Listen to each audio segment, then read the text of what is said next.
और बाघ नामक अंग्रेज अफसरों की, नामक अंग्रेज अफसरों की।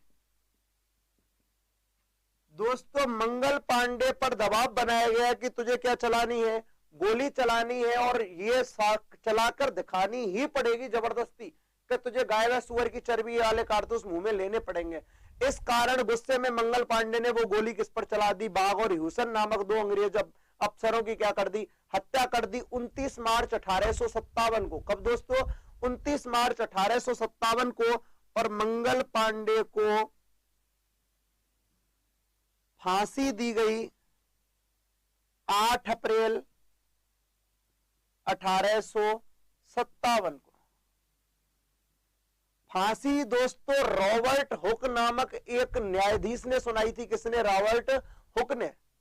और दोस्तों ध्यान रखना, मंगल पांडे मंगल पांडे भारत का 1857 का प्रथम शहीद था। मंगल पांडे भारत का 1857 का क्या था? प्रथम शहीद था। अर्थात दोस्तों, अच्छा दोस्तों, ह्यूसन और बाघ ही हेड थे दोस्त। जय हिंदू हिंदुस्तान जो भी हो दोस्त, आप ध्यान रखना 24 NI का हेड यही थे, ह्यूसन और बाघ, यही जबरदस्ती कर रहे थे। तो भारत का 1857 का प्रथम शहीद था मंगल पांडे। यहीं से सैनिकों में विद्रोह की एक आग जल गई और विद्रोही जो सैनिक थे वे सारे के सारे एकत्रित हुए। कहां पर? गंगा जी के पास, गंगा जी के किनारे। और जब गंगा जी के किनारे हुए तो उन्होंने डिसाइड किया कि हम सब लोग कब आक्रमण करेंगे अंग्रेजों पर एक साथ, 31 मई 1857 को। तो आप लोग एक बार वापस देख लीजिए, बैरकपुर छावनी जो कि पश्चिमी बंगाल में पड़ती है, जिसकी कंपनी कौन सी है? 34 NI 34 NI नेटिव इन्फेंट्री, जिसका एक सैनिक हुआ करता था जिसका नाम था, तो दोस्तों क्या नाम था? मंगल पांडे। इस मंगल पांडे ने विरोध किया गाय व सुअर की चर्बी युक्त कारतूसों के प्रयोग के लिए कि मैं नहीं चलाऊंगा चाहे कुछ भी हो जाए। तो इस पर दबाव बनाया 34 NI के दो अधिकारियों ने, 34 NI के दो अधिकारियों ने, जिनका नाम था ह्यूसन और बाघ। तो इन पर ही गोली चला दी मंगल पांडे ने। मंगल पांडे ने इनकी क्या कर दी? हत्या कर दी। इसके अलावा दोस्तों बात करें, इनको फांसी दे दी गई 8 अप्रैल 1857 को। इसीलिए इनको भारत का 1857 का प्रथम शहीद भी कहते हैं। आप लोग स्क्रीनशॉट ले लीजिए, अपन आगे बढ़ते हैं राजस्थान की तरफ।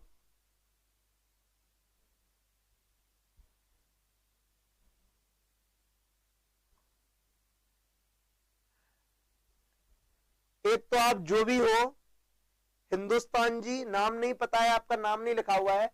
ये जो राइफल थी वो पहले तो ब्राउन वेस बंदूक, अरे AK-47 नहीं है, कृष्णा चौधरी कहां से आ गया दोस्तों? वो जो राइफल थी पहले तो ब्राउन वेस बंदूक चला करती थी, अब नई राइफल आ गई थी एनफील्ड। कौन सी आ गई थी? एनफील्ड। और Johnny Prajapati ji good evening, राजी शर्मा जी गुड मॉर्निंग, बहुत बढ़िया, बिल्कुल आप पहली बार मिल रहे हो, गुड मॉर्निंग, शाबाश। बिल्कुल अब ढंग से आगे बढ़ते हैं और आगे बढ़ते बढ़ते अब पॉइंट राजस्थान की तरफ चलते हैं अपन दोस्तों। और ये सारे क्वेश्चन ढंग से लिखते जाना, नोट्स बना लेना मेरे साथ साथ।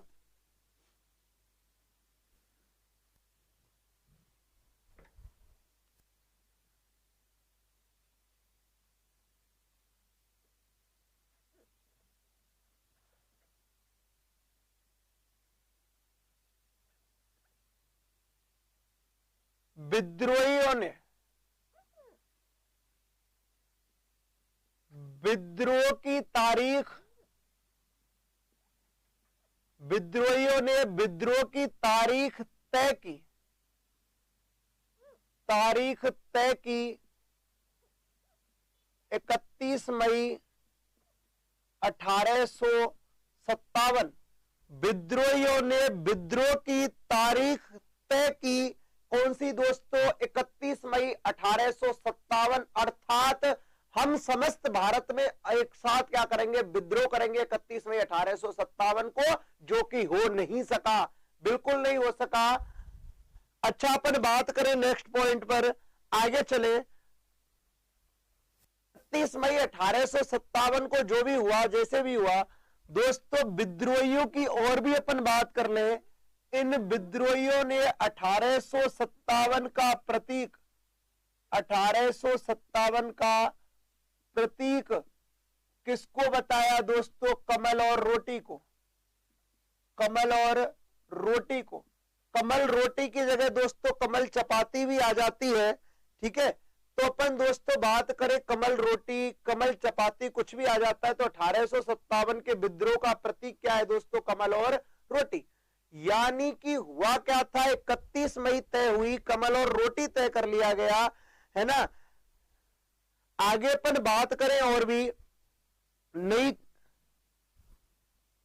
दोस्तों पढ़ाई पर ध्यान दो। आप लोग क्या क्या कमेंट करते रहते हो, पर ध्यान दो। राम राम योगेश जी। दोस्तों यहां पर एक छावनी हुआ करती थी जिसका नाम था मेरठ छावनी। कौन सी छावनी दोस्तों? मेरठ छावनी हुआ करती थी, जो कि उत्तर प्रदेश में पड़ती है। रोहतास नागर जी बहुत बहुत धन्यवाद दोस्तों। मेरठ छावनी हुआ करती थी। और दोस्तों मेरठ छावनी की अपन बात कर लें, इस मेरठ छावनी में भी एक कंपनी हुआ करती थी जिसका नाम था 20 NI, 20 NI। तो दोस्तों मेरठ छावनी की पढ़ाएंगे भाई, पढ़ाएंगे, एक बार बने तो रहो आप लोग, देख लो। मेरठ छावनी की एक कंपनी थी दोस्तों, कौन सी? एक कंपनी थी दोस्तों, कौन सी? 20 NI या 20 NI। तो दोस्तों ये जो 20 NI थी, इसको विद्रोह कब करना था? 31 मई को। लेकिन बहुत सारे सैनिकों को गुस्सा आ गया और इन्होंने क्या कर डाला? विद्रोह कर डाला। और ये जो विद्रोह था, जो 31 मई को करना था दोस्तों, वो कब कर डाला? ये सबसे बड़ी गलती रही है किनकी? इस पूरे के पूरे विद्रोह की। तो ये विद्रोह उन्होंने 20 NI ने मेरठ में विद्रोह कर डाला 10 मई 1857 को।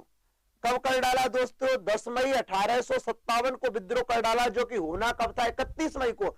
और कब कर डाला दोस्तों? इधर कर डाला।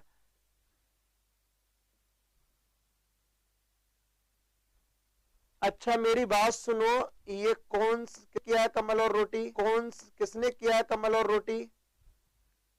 इधर सुनो दोस्तों, प्रतीक के लिए कोई फिक्सेशन नहीं होता। पहले क्या हुआ करता था, इनविटेशन के लिए चावल बांटे जाते थे, पीले चावल। तो जब पीले चावल बांटे जाते थे तो एक बड़ी समस्या हुआ करती थी पीले चावलों की। पीले चावल का मतलब क्या था? इनविटेशन। लेकिन अंग्रेज जान चुके थे कि चावल का मतलब क्या है, राइस का मतलब। अगर पीले चावल येलो राइस दे दिया तो अपना मतलब ये कि ये इनविटेशन दे रहे हैं किसी चीज के लिए। तो उनको भ्रमित करने के लिए रोटी और क्या दी गई दोस्तों? कमल बांटा गया, जिससे यानी कि ये बुलावा था, ये संदेश था 1857 की क्रांति का 31 मई के लिए। लेकिन गलती से कब कर डाला 31 की जगह पर 10 मई को मेरठ छावनी से। और मेरठ छावनी के जो भी विद्रोही सैनिक थे, ये विद्रोही सैनिक कहां पहुंचे? विद्रोही सैनिक पहुंचे दोस्तों दिल्ली। कहां पहुंचे? ये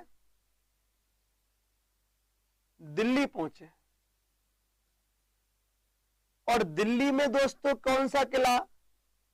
लाल किला। और लाल किले पर शासक कौन है दोस्तों? बहादुर शाह जफर। बहादुर शाह जफर। कौन दोस्तों? बहादुर शाह जफर। बहादुर शाह दोस्तों अपन आगे बात करें, बहादुर शाह जफर का एक बड़ा सिस्टमेटिक सिस्टम खराब था कि इस पर एक दबाव बनाया गया सैनिकों ने जाकर, कि क्योंकि मुगल बादशाह रहे थे, तो एक दबाव बनाया कि सर आपको है ना हमारा क्या बनना है? नेता बनना है। अर्थात 1857 की क्रांति का क्या करना है? नेतृत्व करना है। तो दोस्तों जब नेतृत्व करने की बात आई, तो बड़ा सिस्टम सेट हुआ। सिस्टम कैसे सेट हुआ? यानी कि बहादुर शाह जफर पर दबाव बनाया गया, रिक्वेस्ट की गई सर आप 1857 का नेतृत्व कर लो। बहादुर शाह बोले यार देख मेरी अवस्था भी काफी हो चुकी है, मैं वृद्ध भी हूं, तो यार अब मैं नेतृत्व क्या करूंगा। लेकिन इनका एक लेकिन इनका क्या था दोस्तों, एक सेनापति हुआ करता था जिसका नाम था वक्त खां। वक्त खां, वक्त खां ने समझाया। वक्त खां कौन है दोस्तों, सेनापति है। और इस वक्त खां सेनापति ने समझाया किसको, बहादुर शाह को, कि भाई साहब मना मत करो, बहुत दिन बाद ऐसा टाइम आया है कि सारा का सारा संपूर्ण भारत हमको मिलकर क्या दे रहा है, नेतृत्व दे रहा है, तो आप इसके लिए क्या मत करो, मना मत करो। तो बहादुर शाह ने उनके कहने पर 1857 की क्रांति के नेतृत्व के लिए क्या कर दी, हाँ कर दी। अर्थात क्वेश्चन आता है 1857 की क्रांति का नेतृत्व करता कौन था, तो उत्तर क्या रहेगा दोस्तों, बहादुर शाह जफर। कौन था, बहादुर शाह जफर। अब होता क्या है कि यहीं पर दिल्ली का ध्यान रखना, एक एक से अपन कहां पहुंच रहे हैं, सीधे राजस्थान में एंट्री मार रहे हैं, धीरे धीरे राजस्थान की तरफ चल रहे हैं अपन दोस्तों। तो ध्यान रखना, इस बहादुर शाह ने नेतृत्व के लिए हाँ कह दिया 1857 की क्रांति के। तो जब बहादुर शाह ने कह दिया तो अब अपने क्या है, दिल्ली का दोस्तों अंग्रेज अफसर है, दिल्ली का एक अंग्रेज अफसर है जिसका नाम है हडसन। क्या नाम है दोस्तों, हडसन। दिल्ली का एक अंग्रेज अफसर था दोस्तों हडसन। और हडसन की अपन बात करें, दिल्ली का अंग्रेज अफसर कौन है दोस्तों, हडसन। हडसन को फोन कर दिया, अरे देखो रे बहादुर शाह ने क्या किया, क्योंकि बहादुर शाह ने जैसे ही नेतृत्व के लिए हाँ किया तो 11 मई को दिल्ली दरबार लगाया। 11 मई को क्या लगाया, दिल्ली दरबार लगाया। और 11 मई को दिल्ली दरबार लगाकर स्वयं को वापस से बादशाह घोषित कर लिया। किसने, बहादुर शाह ने। ये बात पता चली हडसन को, जो अंग्रेज अफसर था दिल्ली का हडसन। हडसन को लगा कि मुझे लगता है विद्रोह पनप रहा है। मुझे क्या लग रहा है, विद्रोह पनप रहा है। काजल मैडम 1 घंटे की क्लास होती है राजस्थान जीके की, 1 घंटे 7 से 8। तो दोस्तों बहादुर शाह के यानी कि बढ़ते हुए कदमों को देखकर हडसन आया और हडसन ने बंदी बना लिया किसको, बहादुर शाह को। और बंदी कहां पर बनाया दोस्तों, हुमायूं के मकबरे में। कहां पर बनाया दोस्तों, हुमायूं का मकबरा में। और हुमायूं के मकबरा में दिल्ली में बंदी बनाया। और आपको पता है क्वेश्चन कई बार आ चुका है कि हुमायूं के मकबरे का निर्माण किसने करवाया, तो किसने करवाया दोस्तों, हुमायूं के मकबरे का निर्माण करवाया दोस्तों हाजी बेगम ने। किसने करवाया, हाजी बेगम ने। और हुमायूं को बंद यानी कि बहादुर शाह को हुमायूं के मकबरे में, इसके साथ 30-40 आदमी और रहा करते थे बहादुर शाह के साथ, सबको एक साथ बंदी बना दिया गया दोस्तों काय में, हुमायूं के मकबरे में। हुमायूं का मकबरा मतलब एक कब्र थी। क्या थी दोस्तों, एक कब्र थी। अब दिमाग खराब हो गया किसका, बहादुर शाह का, कि मैं बादशाह, क्योंकि बादशाह घोषित कर लिया स्वयं को कि मैं बादशाह किसी कब्र पर बंदी बनाया गया हूं। और कहते हैं कि बहादुर शाह बड़ा फेमस शायर था दोस्तों काय का, उर्दू का। बड़ी जबरदस्त जबरदस्त शायरियां किया करता था कौन, बहादुर शाह। बहादुर शाह का दिमाग खराब हो गया यार, देखो एक तो मूड बनाने की व्यवस्था नहीं मिल रही है ना, और कब्र पर और बंदी बना दिया मुझ बादशाह को।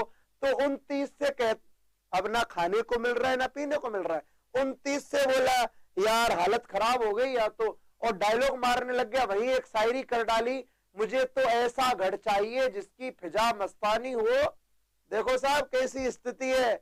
और वहां डायलॉग क्या मार रहे हैं भाई साहब, मुझे तो ऐसा घर चाहिए जिसकी फिजा मस्तानी हो, एक कोने में गजल की महफिल हो और दूसरे कोने में मैखाना हो। देखो साहब वहां भी मूड बनाने का जुगाड़, यानी कि पूरी तरीके से। और जो 30 थे, वाह वाह वाह वाह, सर कमाल कर दिया, सर कमाल कर दिया। और ये शायरी पे शायरी, कैसा घर चाहिए, मतलब यहाँ 1857 की क्रांति भड़क रही है। इनको अपनी यानी कि इनको अपनी शायरियों के लिए बड़ा याद किया जाता है। डायलॉग ही ऐसा था, यानी कि काय पर बैठा था, कब्र पर है, तो कह दिया ऐसा घर चाहिए बादशाह जिसकी फिजा मस्तानी हो, एक कोने में गजल की महफिल हो, दूसरे कोने में मैखाना हो, जुगाड़ हो पीड़े का। तो दोस्तों लेकिन जो भी है, बहादुर शाह के कारण विद्रोह बढ़ने लगा, इसीलिए इसको हुमायूं के मकबरे से स्थानांतरित करके कहां पर भेज दिया दोस्तों, रंगून म्यांमार भेज दिया गया। और रंगून म्यांमार भेजा गया। अब भाई साहब टेंशन की बात तो ये थी कि अब करे तो करे क्या। अब इस अवस्था में, इस एज में भाग भी तो नहीं सकता, बच्चे भी मार दिए गए। गुड इवनिंग सोनिका जी। तो दोस्तों बच्चे भी मार दिए गए, रंगून शिफ्ट कर दिया गया, अब दिमाग खराब।